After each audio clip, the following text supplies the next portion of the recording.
Hi guys, welcome back to my YouTube channel. If you're new around here, my name is Nicole and my kitchen looks different.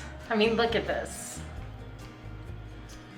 This is definitely not my kitchen. Nope. Currently, I am in Galveston, Texas, and today is St. Patrick's Day. So we made the plans to come down here Friday night. Today is Sunday. That's how short notice I had. And I thought, you know, wouldn't it be fun to make a sourdough starter with Texas wild yeast? Is that really a thing? I don't know. But they do say that different areas of the country produce different sourdoughs because they have different yeast. And I love Texas. When I was a kid, I used to think I wanted to live in Texas. I'm still not so sure I don't. So anyway, I brought one of my weck jars down with me. Brought a weck jar down with me, and I decided I was going to make a sourdough starter down here. I bought flour from down here. It may come from a different part of the country than the flour at home. I don't know, you know. I also got, it's Bob's Red Mill, unbleached all-purpose flour. Now, some people say you're supposed to start it with rye. Some say you're supposed to start with whole wheat. Some say a combination of the two. Some say all-purpose. I say do what you have. And since I didn't want to have to drag a whole lot of flour home, because that's 10 hours away, I just bought all-purpose because it serves all the purposes that we need for it down here. So let's do the starter of my sourdough. Let's get it started because I gotta work on it all week because then I go home. I also did not think to bring my kitchen scale. That was kind of a dumb move on my part. So I bought a cheap one at Walmart. It works. Okay, so we're gonna turn it on. We're going to go to grams because I like working in grams. The last sourdough starter I have, I actually bought. I did not make it.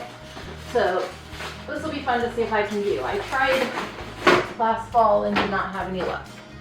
So we'll see what happens. Okay, I'm going to use bottled water. If you know that you, like at home, my water comes from a well. So I know that my water is not chlorinated. But here in this house, down here on the Gulf of Mexico, I have absolutely no idea.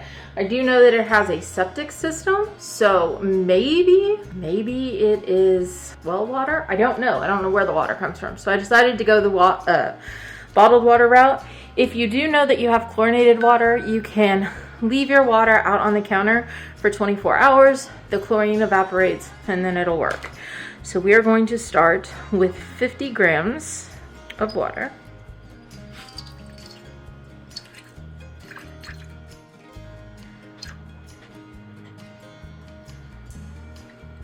$50 grams of water, and then we're going to add to it 50 grams of my unbleached all-purpose flour.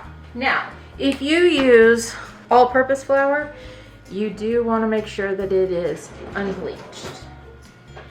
And now I get to see if this kitchen has any scissors, because I have to cut it open.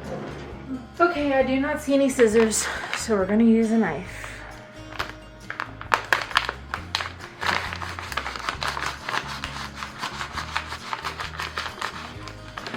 A very dull knife at that.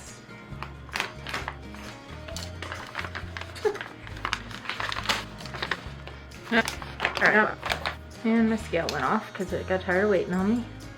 And I want to add 50 grams of flour. Now, I am using my fingers because my fingers will pull in some yeast also, some wild yeast that we have on our skin. That probably will be different than Texas, but whatever. It'll make it all mine.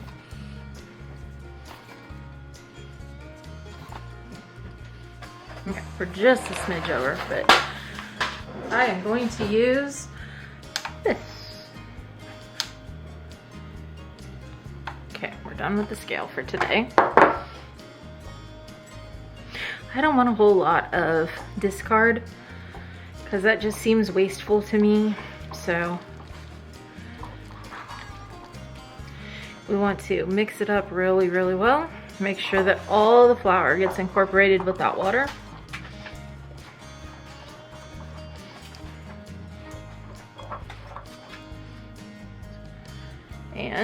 Then we're going to place a loose lid on it and let it sit for 24 hours.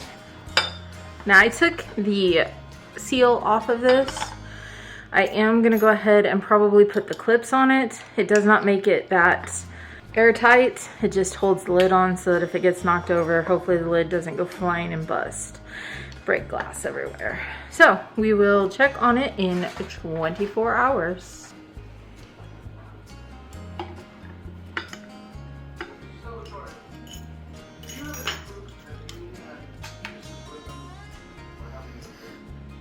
After 24 hours, you won't see a whole lot of action going on, but if you look real close, there are a few little bubbles in there.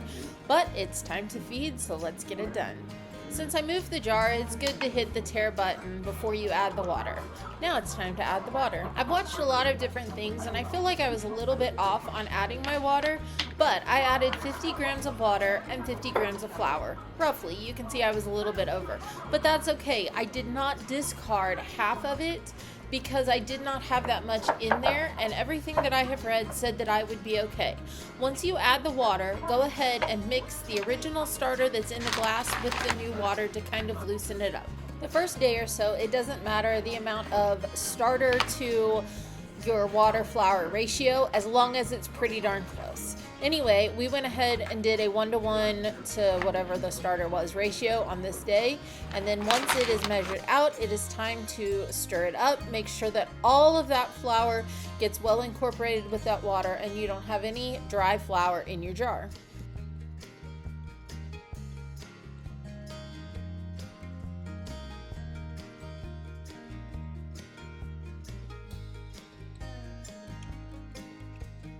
Now it is time to loosely put on your lid and set it aside for 24 hours. I did leave a little bit of a gap so that it would pull in a little extra air, and see you tomorrow.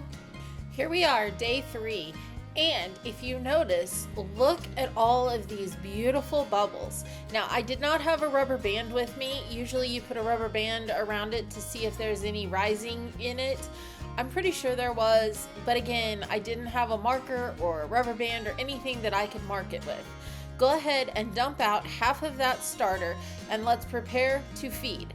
Again, at this point, we do not need a specific amount of starter, just dump off half and move on. We're going to add 50 grams of water and 50 grams of flour. After the addition of the water, go ahead and mix the starter and water together, then add your flour and make sure that all of your flour gets hit with the water and there are no dry bits. Now, I am using a scale and I am doing it in grams. Some people don't have a scale and want to use cups. If you're going to use cups, remember that by weight, water weighs more than flour. So basically, if you want to use cups, you do a half a cup of flour to a quarter cup of water. Otherwise, you will waterlog your starter. The other type of person out there doesn't want to use either and just wants to say, oh, well, our forefathers didn't use that, so why should we? Okay, not forefathers, grandmothers, but still. Either way about it, if you want to eyeball it, I mean, I guess you can. You want it to look like a thick pancake batter consistency. I personally wouldn't recommend this because then you don't know if you have it mixed correctly. You basically are just guessing at that point. Thing to consider about our grandmothers of past times, they were very used to working with their sourdough starter and making it and whatever, so they knew exactly what they were looking for, feeling for, whatever. If you go ahead and you start it without doing that, and then you get to that point where you know your starter, then I would say go ahead and do it without a scale or measuring cups. But I personally think you should probably, at least getting started, should use that just so you know what you're dealing with.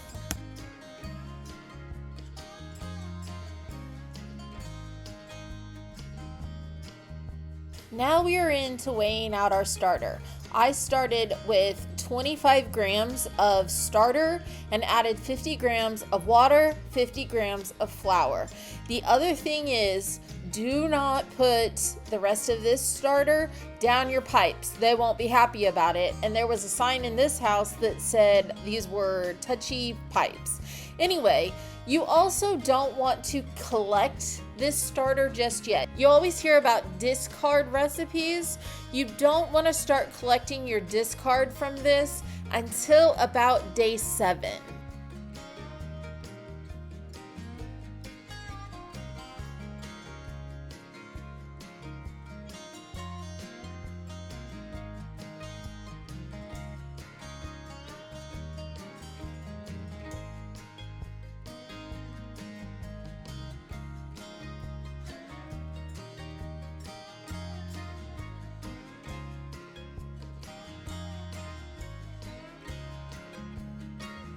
Stuff gets extra sticky, almost like paste, so it's best to just kind of clean the rim up just so you don't accidentally glue your lid to your jar.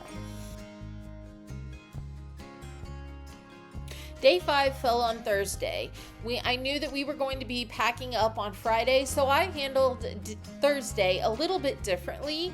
I fed this twice. In the morning, I fed it a 1:1 ratio. So I did 50 grams of starter to 50 grams of water to 50 grams of flour.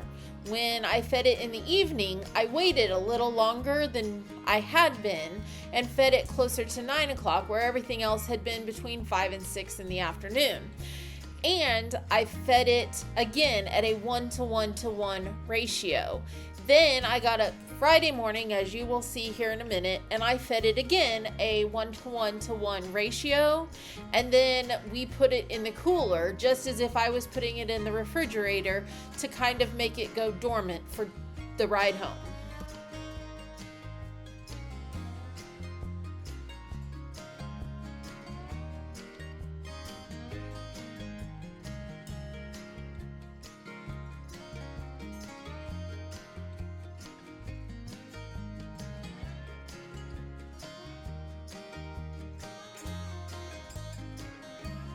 So I just realized, watching back over this footage while making this video, that I didn't add enough flour in this feeding. So I basically did a 2:1 ratio. That's interesting. It still worked, but I don't think I would do that again if I was paying attention. I feel like by this point in the video, we're being redundant. Here we are, day 6. We're dumping and feeding and going on. This time I did 75 grams roughly of the starter to flour to water ratio, knowing that I was going to be putting him in the cooler. And since he's still immature, I didn't want to do a real high ratio, but I wanted to feed him well. I probably could have gotten away with a 1:2 ratio and fed him a little better, but he made the ride home, and that's all that matters.